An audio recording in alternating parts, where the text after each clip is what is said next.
आज के एपिसोड पे डिस्कशन करने से पहले I would like to request you to subscribe our YouTube channel and follow us on Facebook and Twitter as well. इसके अलावा अगर आप हमें सपोर्ट करना चाहते हैं तो that you can do through a Patreon also. Facebook, Twitter और पेट्रियन के जो लिंक्स हैं वो इस वीडियो की डिस्क्रिप्शन में आपको मिल जाएंगी। इसके अलावा इस चैनल के अबाउट सेक्शन में भी आपको इन तीनों वेबसाइट्स की लिंक्स मिल जाएंगी।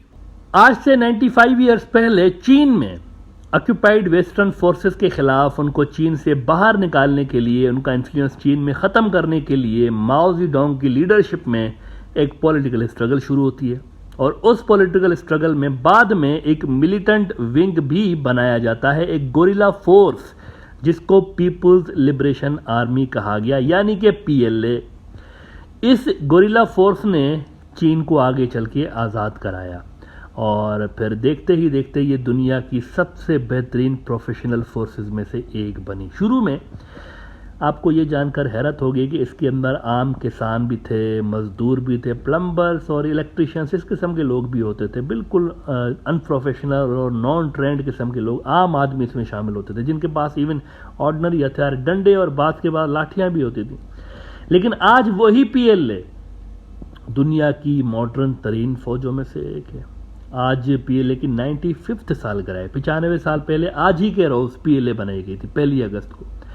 आज भी PLA की सबसे बड़ी जो राइवल फोर्स है, अब ये अजीब बात है कि 95 साल पहले इनका वेस्ट के साथ झगड़ा था, आज भी इनका वेस्ट के साथ झगड़ा है। अलबत्ता आज वेस्ट और PLA के बीच जो मिलिट्री गैप है वो ख़त्म हो चुका है, बल्कि मोमेंटम चीन के साथ है। जिस रफ्तार से PLA की कैपेबिलिटीज़ बढ़ रही है, इससे माना यह जा रहा है कि PLA कुछ ही साल के अंदर ओवरटेक कर लेगा वेस्ट, खास तौर पर अमेरिका को, जिसके साथ इन दिनों चीन की कोल्ड वार जारी है और ये PLA के लिए अब थ्रेट नंबर 1 है। US house speaker Nancy Pelosi साहिबा की प्लान्ड ताइवान विजिट पे इनके दरमियान इन दिनों इशू चल रहा है। पेलोसी ताइवान आना चाहती थी, लेकिन चाइना जो कि ताइवान को अपना हिस्सा मानता है, उसने जंग की धमकी दे रखी है कि अगर बिना वीज़ा के आपका कोई ऑफिशियल हमारी ज़मीन यानी ताइवान पे कदम रखेगा तो हम जवाब देंगे। सिर्फ कह नहीं रहे चाइनीज़, ज़बानी कलामी बात नहीं हो रही। इशू ये है कि चीन ने ताइवान के आसपास जंगी जहाज़ पहले ही डिप्लॉय कर दिए। चीन का सरकारी अखबार ग्लोबल टाइम्स कह रहा है कि PLA sends next generation aerial tanker YU-20 for combat readiness training was to safeguard national sovereignty with war plan sorties around Taiwan. जंगी जहाज चीन के इस वक्त ताइवान के ऊपर उड़ना शुरू हो चुके हैं। साथ ही ये हो रहा है कि अमेरिकन बातें कर रहे थे कि हम अपने एयरक्राफ्ट कैरियर ताइवान की तरफ भेजेंगे और वारशिप्स भी हमारी आएंगी, नैन्सी पेलोसी की विजिट के दौरान ये आएंगे। इस पे एक बड़ी डेवलपमेंट ये हुई है कि चीन ने अमेरिका को aircraft carrier killer missile launch करके ये दिखा दिया है कि आपके सारे के सारे भी अगर एयरक्राफ्ट कैरियर इधर आ जाएं तो सबको तबाह कर देंगे समुंदर के अंदर। अच्छा, ये जो मिसाइल इन्होंने मारा है ना, इस बात का मैं पहले भी जिक्र कर चुका हूँ। हर मिसाइल इस काबिल नहीं होता कि वो मूविंग एयरक्राफ्ट कैरियर को हिट कर सके, निशाना बना सके। इसके लिए ख़ास अलग से मिसाइल डिज़ाइन किए जाते हैं एयरक्राफ्ट कैरियर्स को मारने के लिए, ख़त्म करने के लिए। ग्लोबल टाइम्स ने देखें कल क्या रिपोर्ट किया। खतरनाक बात है कि China reveals footage of launch of missiles resembling aircraft carrier killer hypersonic weapon celebrating army day amid Taiwan straight tensions.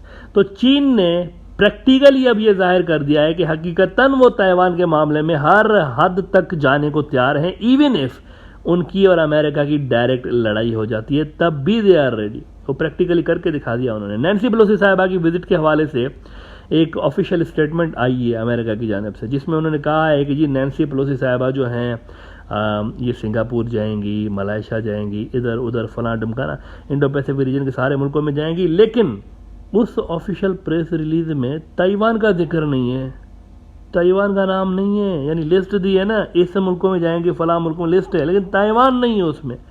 अब ये बड़ी मुश्किल सूरत हाल है। अमेरिका ने खुद ही अपने आप को बड़ी मुश्किल सूरत हाल में डाल दिया है, फजूल में ऐसे ही। भाई क्या ये ज़रूरी था कि अमेरिकन ताइवान ही जाने का ऐलान करते? क्यों आपने ऐलान क्यों किया इस तरह से? किसी थर्ड कंट्री में भी तो आप मिल सकते थे ना ताइवान के टॉप ऑफिसर्स के साथ। देखिए ना, अमेरिका को अगर यही दिखाना था कि हम सीरियस हैं, अपने इत्तेहादियों को प्रोटेक्ट कर सकते हैं, अगर यही दिखाना था तो फिर आपने ताइवान आने का ऐलान क्यों किया, जबकि आपको पता भी था आपके इसके बहुत ज़्यादा एक कॉन्सिक्वेंसेस ख़राब होंगे, चीन रिएक्शन दिखाएगा, सब कुछ होगा, इतना आसान काम नहीं होगा, तो आपने ये ऐलान क्यों किया? आप किसी थर्ड कंट्री में भी तो मिल सकते थे इनको वहाँ बुला के, ताइवान वालों को। अब अमेरिकी इस पोजीशन में है कि अगर वो ताइवान जाते हैं तो उधर चीन जो है वो मुकम्मल जंगी तैयारियां करके खड़ा हुआ है, अपना सारा फौजें और ये एयरक्राफ्ट कैरियर किलर और ये सारे मिसाइल लेके खड़ा हुआ है कि इधर इधर आ जाओ, ताइवान आओ तो सही, खुशबू लगा के तुम्हें देखते हैं। वो तो क्लियरली उनको मैसेज दे रहे हैं रोजाना। अगर अमेरिका जाता है तो ये मसला है वहां पर, लेकिन अगर अमेरिका नहीं जाता तो दुनिया कहेगी देखो देखो अमेरिकी डर गए चीन से। अजीब पोजीशन में अमेरिका ने खुद को डाल दिया। चीन का इमेज दोनों सूरतों में मजीद बढ़ेगा।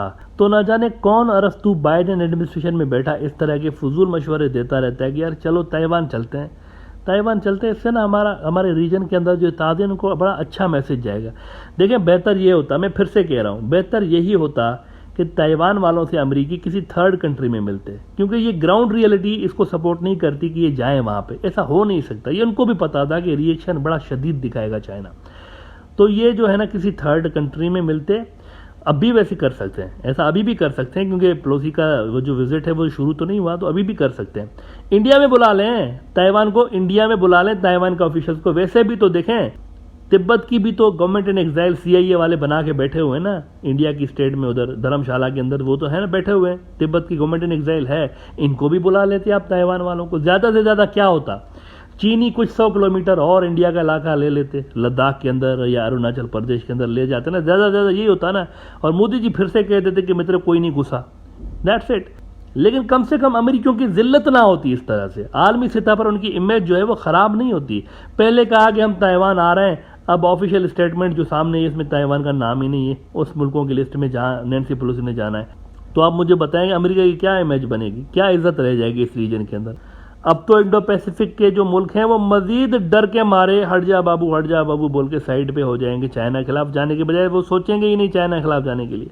भाई वो देख रहे हैं ना कि जब अमेरिका खुद ही रेड ड्रैगन से इतना डर रहा है कि पेलोसी को नहीं भेज पा रहा, तो हम कहाँ से चाइना के साथ कम्पीट कर पाएंगे, तो वो नहीं जाएंगे इनके खिलाफ। पहले कुछ ना कुछ ऐसा माहौल बन सकता था कि जो दूसरे मुल्क हैं वो इंडो पैसिफिक स्ट्रेटजी में आते, क्वाड में आते, कुछ इस तरह हो सकता था। लेकिन अब अगर आप देखें अमेरिका खुद डायरेक्ट पंगा लेने से वो हिचकिचा रहा है, तो दूसरे मुल्क कहाँ से लेंगे। तो मेरे ख्याल से एक गड़बड़ होगी अमेरिका की जानिब से। I think it was a bad move, planning की गलत की गई शुरू से लेके। अमेरिकियों को ज़रा इस चीज़ पे ध्यान देना चाहिए था कि जी हम ताइवान की लीडरशिप से मिल रहे हैं, फलां मुल्क में मिल रहे हैं, इस तरह से वो एक मीडिया में एक इम्प्रेशन क्रिएट करते, फलां मुल्क में मिल रहे हैं, हम हमेशा अपने इत्तेहादियों के साथ खड़े हैं और हम ताइवान के भी साथ खड़े हैं, इस तरह का एक उनको मैसेज दुनिया को देना चाहिए था। और कोई बड़ा सा पैकेज डिफेंस के हवाले से अनाउंस कर देते, that would have been better.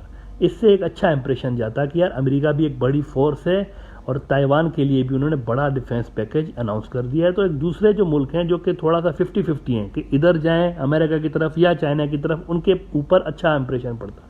लेकिन अब देखें हीरो बनने के चक्कर में अमेरिका Catch-22 सिचुएशन में फंस गया है। जाते हैं ताइवान तो भी मसला है, नहीं जाते तो भी मसला है। तो मेरे ख्याल से नैन्सी पेलोसी नहीं जाएंगी। मेरे ख्याल से ये जो सारे के सारे ऑपरेशंस इनके बीच चल रहे हैं कोल्ड वार में, ये ग्रे जोन में ही रहेंगे। ये जो वॉर है ये कोल्ड वार ही रहेगी, हॉट वॉर नहीं बनेगी। अमेरिका को खुद को पता है कि चाइना के पास ये कैपेबिलिटीज़ हैं कि वो अमेरिका को धपड़दूस कर सकता है, और अमेरिका भी चाइना को बाय द वे धपड़दूस कर सकता है। US इज़ अ फोर्स, इसमें कोई शक नहीं। अमेरिका के पास ताकत है, लेकिन चाइना के पास भी ताकत है, दोनों एक दूसरे को तबाह कर सकते हैं। तो ये ग्रे जोन में लड़ेंगे। हॉट वॉर मुझे लग रहा है ये कन्वर्ट नहीं होगी, ग्रे जोन में रहेंगे। लेकिन इस वक्त सूरत हाल बड़ी टेंस है। चाइना के जो जंगी जहाज़ हैं वो ताइवान के ऊपर वो मुसलसल उनकी फ्लाइट्स हो रही हैं, और जो उनके बहरी जहाज़ हैं, समुद्र के जहाज़, वो फिर रहे हैं पूरे के पूरे रीजन में कि अगर इधर अमेरिकी जहाज़ आएंगे या एयरक्राफ्ट कैरियर्स आएंगे तो उसको हम हिट करेंगे।